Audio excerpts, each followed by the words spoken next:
Só o rosto projetou um total de 160.000 sinais luminosos. O estudo dessa transformação demonstrou que a imagem continha uma informação oculta. Uma informação que, confessamo-lo humildemente, quase não foi decifrada. De momento ficamos presos ao fato indiscutível de se tratar de uma imagem tridimensional. A pergunta-chave e final de todo aquele labirinto era apenas uma. Inconscientemente, fomos formulando desde os primeiros passos da investigação: o que, ou quem, fora capaz de modificar a textura superficial das faces internas do lençol até formar uma imagem tão singular. Sei que parece coisa de loucos, mas a resposta surgiu, em parte, quando exploramos as superfícies das manchas douradas com providencial microscópio de efeito túnel. No nosso caso, ao contrário do que afirmava o físico Wolfgang Pauli, a superfície foi inventada pelo diabo, a superfície foi a porta que nos abriu o caminho da divindade. Tentei encontrar uma explicação, embora não fosse fácil. Para Pauli, a sua frustração partia de um fato que, na época, era quase um princípio físico inalterável: a superfície de um sólido era a fronteira entre este e o mundo exterior. Em parte tinha razão. Enquanto um átomo situado no interior de um corpo sólido aparece rodeado por outros tomos, o da superfície, como explicaram perfeitamente os ilustres especialistas J. de Bin e H. Rorer, pode interagir com outros átomos da mesma superfície ou com os que estiverem imediatamente abaixo dela.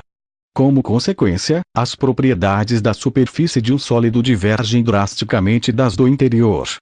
Assim, os átomos da superfície colocam-se com frequência numa ordem geométrica diferente da dos outros átomos do sólido, minimizando a energia total do sistema. Em virtude deste tipo de processo, as estruturas superficiais possuem tal complexidade que resistiram, até, a uma descrição teórico-experimental precisa. Mas, graças ao excelente microscópio de efeito túnel, é possível explorar essas diabólicas superfícies dos sólidos, vendo a pé os átomos um a um. Como indicara o Dr. Vignon no princípio do século em relação ao sudário de Turim, a intensidade da imagem dele estampado varia inversamente à distância tecido-corpo. Por outras palavras, quanto mais perto do cadáver estava o linho, mais escura era a mancha. Os nossos instrumentos referendaram este postulado certeira e matematicamente. Isto significava que fora encerrada na imagem uma informação sobre a distância em níveis de intensidade variáveis da imagem ao linho. Mas, em pleno século I, ao transformar as intensidades das manchas em graus de relevo vertical, obtivemos, atônitos, a reconstituição matemática de uma figura em relevo. Incrível! Que conseguimos deduzir de tudo isto? Em primeiro lugar, que a formação daquela imagem era uniforme e independente das qualidades superficiais do cadáver. Segundo, que o tecido devia estar relativamente liso no momento da formação da imagem.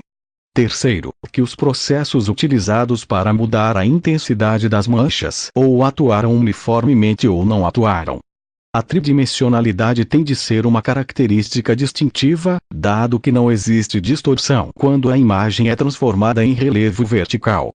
E talvez uma das conclusões não menos importantes: essa imagem maravilhosa não pode ter sido fruto do contato, isto é, da ação de vapores amoniacais ungüentos, etc. Se tivesse sido desta forma, a descoloração do tecido só teria ocorrido nas zonas onde o lençol tivesse tocado no corpo.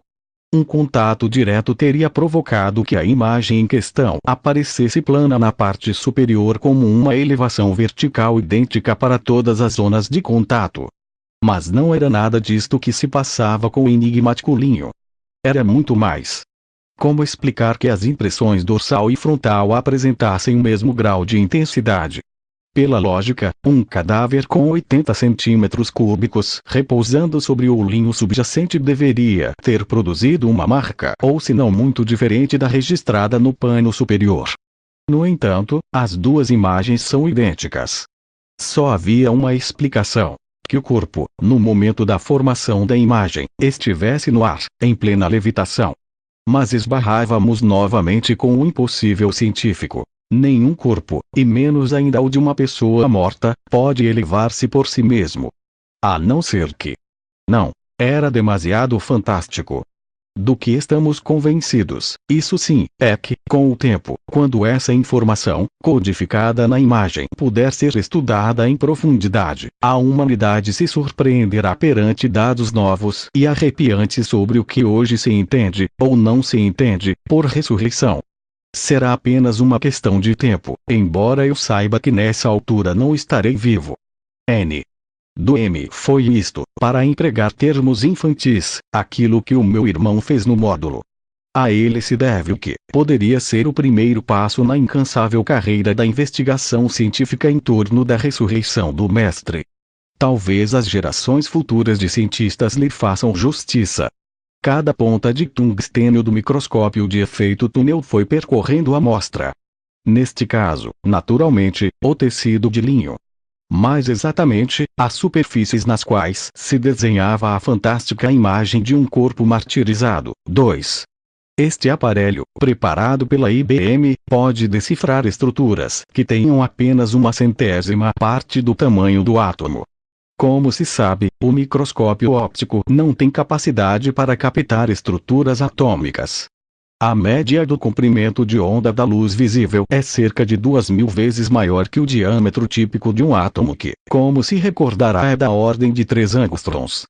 Uma destas unidades de comprimento equivale a 1/10 milésimo milionésimo de metro, isto é, tentar visualizar um átomo ou uma estrutura atômica com luz visível seria como pretender descobrir gretas da grossura de um cabelo humano num campo de tênis, atirando bolas para sua superfície e observando a sua deflexão. Não quero entrar em pormenores técnicos da estrutura de um microscópio de efeito túnel, mas mencionarei algumas características importantes que possibilitaram a nossa descoberta. A diferença principal em relação a outros microscópios consiste em não utilizar partículas livres. Portanto, não precisa de lentes nem de fontes especiais de elétrons ou fótons. A sua única fonte de radiação são os elétrons ligados que existem na amostra que é examinada. Para compreender melhor este princípio, imaginemos os elétrons ligados à superfície da amostra como a água de um lago. Da mesma forma que parte da água se infiltra no terreno, formando correntes subterrâneas, também alguns elétrons da superfície da amostra fogem desta, dando origem a uma nuvem de elétrons em torno da amostra.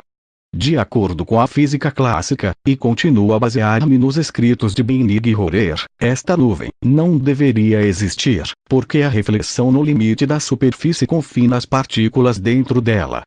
No entanto, isto não é assim na mecânica quântica, onde cada elétron se comporta como uma onda. A sua posição não está bem definida. É como se esfumasse. Isto explica a existência de elétrons mais além da superfície da matéria. A probabilidade de encontrar um elétron diminui rapidamente, de forma exponencial, com a distância da superfície. Este efeito é conhecido como efeito túnel, dado que os elétrons parecem cavar túneis para lá da sua fronteira clássica. 2. O nosso microscópio de efeito túnel, em vez dos 2 eletrodos que habitualmente possuem esses aparelhos, fora retificado da seguinte forma. O cavalo de Troia substituiu um dos eletrodos pela amostra a investigar, o sudário, e o segundo por uma ponta afiada como uma agulha. Por último, trocou-se o revestimento isolante rígido por outro não rígido. Neste caso, o vazio. Deste modo foi possível passar a ponta pelos contornos da superfície da amostra. N. Do M. Enquanto a ponta varria o lençol, um mecanismo eletrônico de realimentação foi medindo a corrente de túnel, mantendo o esporão a uma distância constante das nuvens atômicas da superfície. Esse movimento da ponta foi lido e armazenado pelo Papai Noel, aparecendo, simultaneamente, numa tela diretamente ligado ao computador central. Assim se obteve uma imagem tridimensional da nuvem na superfície. Para que possamos fazer uma ideia desta maravilha, um comprimento de 10 centímetros na mancha, ou imagem, representava uma distância de 10 angstroms na superfície, conseguindo-se aumentos até 100 milhões de vezes. Pois bem, assim que se delineou a topografia anatômica da imagem, o Papai Noel quase enlouqueceu.